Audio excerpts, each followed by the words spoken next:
pre-conference play, and pre-Ivy and pre-Big Ten, you have to find the players that will match, and they've been bitten by the injury bug a little bit also, which we'll speak about a little bit later, Dom. It's Tyler Sandoval for Princeton, John Duhenio for Rutgers. The 100th meeting of the Scarlet Knights and the Tigers is underway in Piscataway. And Duhenio wins the opening face-off cleanly as the ball goes back to X, as you'll see. All Ivy Leaguer last year, and one of the top offensive contributors for Princeton. To get somebody like Vardaro and Alex Slusher, another All-Ivy honoree a year ago, to get them going would just change this Princeton offense. Absolutely. And again, you know, taking somebody who's played his whole career at midfield and putting him back at X, that's a big change. And Princeton has to love not just the 2-0 start, but the fact that Rhonda and Vardaro have gotten involved. Again, that was coach's wish that other people on this Princeton offense would start getting involved. Second midfield to chip in with some scoring. Brian Brecht described it as just hitting some singles, not hitting home runs.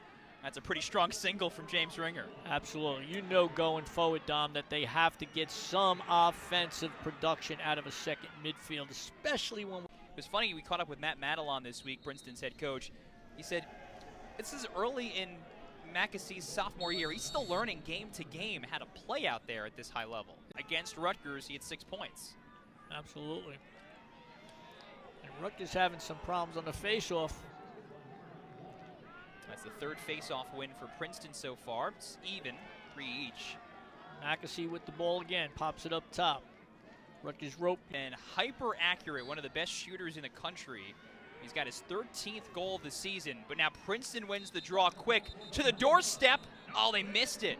We will get he's got his 4th goal of the season, somebody who had not scored at all in his first 2 seasons. And Rutgers, fortunate for the Scarlet Knights, win the face-off and been one of the biggest contributors as he's sort of been slow to get going. Yeah, you know, I give credit for Princeton for trying something different, trying to catch Rutgers. Oh, look at this. Princeton's going to turn the ball over following that. Ooh. Tyler Sandoval, the face-off guy, tried a little backward shovel to the opposite side of the field, and it did not work. Yeah, I was saying Princeton tried to trick Rutgers, so to speak, by just cutting off Scott behind. Best scorer on this Rutgers team this year, but in a game where we have not seen much in the scoring department from Ross Scott and Brian Cameron, Rutgers' 2 usual suspects on the attack line. It's Knobloch who's helped Rutgers back now to a 1-goal difference, and they win another draw. We got numbers here. Rutgers got numbers right down College Sharing. Avenue. Cameron, open, scoring! Tie ball game. Holy jumping Joe, it doesn't get any better than that. He came right down College Avenue. Cameron did a nice job. You'll see it right here. He takes it, just makes a nice move, gets topside, and he puts it away. Just saying that he had not scored. Now Brian Cameron has, and it's Rutgers that has 3 straight goals in the span of less than 2 minutes. Dom, how many times have we said lacrosse is a game of spurts? It absolutely is. We saw Princeton with the early spurt. They went up 4-1 at one point in the first quarter. Well, Princeton gets the ball on the... He has enjoyed in his 2 seasons at Princeton. Well, he's just a great shooter from that very spot there. And if you're going to leave him open and give him any kind of time from that hash line, he's going to let it go. He puts it on Cage. He could add a couple more already here, Dom. He put a couple more on Cage. It's his man-to-man. This Princeton team, even though it's not scored as much as we might have expected, still has one of the best assist rates in the country. 67% of their goals are assisted. Matt Madelon calls it a shoot it and share it offense. And you see with all the motion, guy. There are not many midfielders in the country like Jake Stevens, a 2-time All-American who plays 2 ways at midfield, plays on the man-up. I mentioned he's their best man-up guy. Plays on the wings on face-offs. Does it all for this team, and he puts them back in front by 3. But Rutgers trying to chisel away, and they do! Well, wow! Noah Daniels on the move. Well, once again, not only does Rutgers field a clear and Princeton take advantage of it, it happened right here. Princeton made a bad pass. Rutgers picked it up. Noah Daniels down College Avenue, throws it in the hoop. Noah Daniels has been an impact transfer coming from Mount St. Mary's, where he played nearly every game for 4 seasons. Part of the rope unit and probably the most offensive-minded of the rope unit transfers. Rutgers added 4 of them. Got his 2nd goal this season, and an important one there for Rutgers to try to keep this game at hand. Well said, Dom. That was much needed. We've seen it all in the first half. Yeah, we sure have. Last time the game was played here was 2019. Rutgers won on a final second save from their goalkeeper, Max Edelman. The final score was 9-8. That's not going to be today's final score.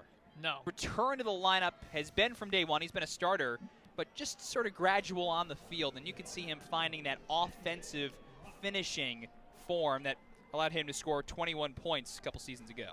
To tie. 9-9. Face off. Rutgers picks it up, looking to clear the ball. A 3rd tie today between these two schools. Princeton has won the last 2 meetings and has had the major advantage in the series. But the home team has won each of the last 6 meetings, and Rutgers would love its first win over Princeton since 20. And now clean face-off win for Tyler Sandoval, who has it knocked away.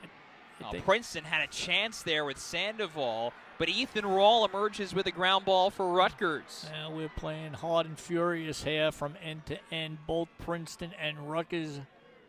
Freshman, Brian in his final season of college lacrosse, looking to split the Cameron series, as now Joe Neuman wins the face-off cleanly, but Gian Fercaro saves it. Good save. Neuman scored last game on a very similar situation. 6 in the NCAA tournament, as Princeton was able to get back to the Final Four for the first time since 2004. He has come alive today as Princeton wins the long, drawn-out face-off. And now here they come. Streaking right in front. Another one! Tie game! There was a lot of tic-tac-toe going on there off of that ground ball. You win the ground ball battle, oftentimes it will result in goals. See it right here. Good look right there on the doorstep.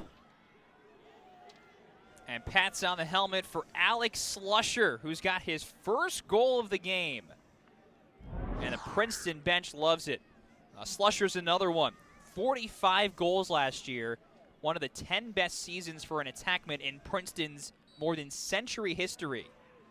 Yeah, they're looking for Slusher. Princeton's looking for Slusher to get it going. That's just his 4th goal of the season there. Yeah. Another brawl for the ground ball. Rutgers wins it this time. Good ground ball there by Rutgers. And Rutgers again reclaims the advantage. And now Princeton wins the draw. Quick win by Jake Stevens, who's turned away. Tigers tied with Rutgers, and that's going to end up on a highlight reel. 20 seconds left, and Princeton's going to come up with another shot possibly in the last second here. A hockey to head. It goes wide. Still 8th. Or 2013, that is, when he was hired.